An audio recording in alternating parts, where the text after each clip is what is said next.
गए हुए हैं, कोई बड़े साहब वहां पर रुके हैं, आप इनका खाना लेके चले जाओ।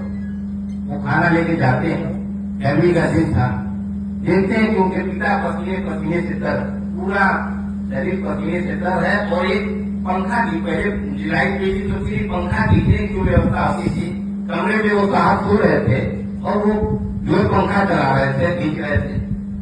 उनकी स्थिति को देखकर मान्यवर कांशीराम जी बड़ा व्यथित हुए और कहे कि पिताजी थोड़ा देर आराम कर लीजिए। तो उनके पिताजी ने कहा कि नहीं बेटा, अगर आराम करेंगे तो वहां पर साहब सो रहे हैं, जो है वो नाराज हो जाएंगे। कहा ठीक है, एक ही हाथ से आप पंखा चल लीजिए, लेकिन कहे कि नहीं, हम हमारे जैसे है वैसे ही कार्य करते रहेंगे। बात का उनके दिमाग पर बड़ा असर पड़ा। वे पढ़ने में भी बहुत तेज थे, पहलवानी करते थे, पहलवान थे, शत्रु नदी को वे तैर भी पार कर दिया करते थे। लेकिन अगर किसी दलित पर अत्याचार होता था बचपन के समय भी, तो वे उसको कभी बर्दाश्त नहीं कर पाते थे और लड़ जाते थे।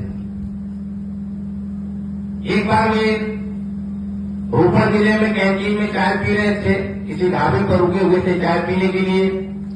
वहां पर कुछ जमींदार लोग बैठे थे और उन्होंने अपने में बात कर रहे थे कि मैंने खेत में काम करने वालों को ऐसे मारा, ऐसे पीटा, ऐसे किया। यह बात सुनकर वो उनका खून खौल गया और वे तुरंत कुर्सी उठाए और उन्होंने मारना शुरू कर दिया।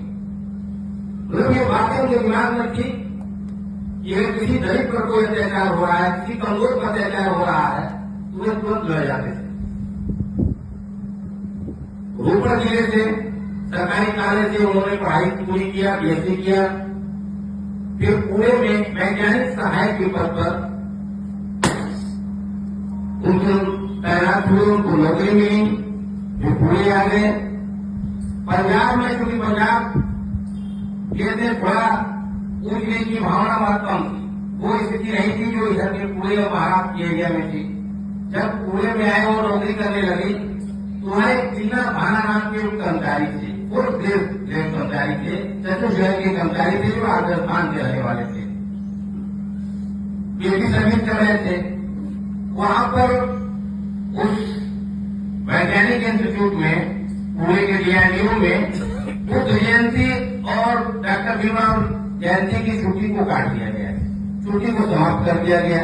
इसका क्लियर भाना ने काफी विरोध किया।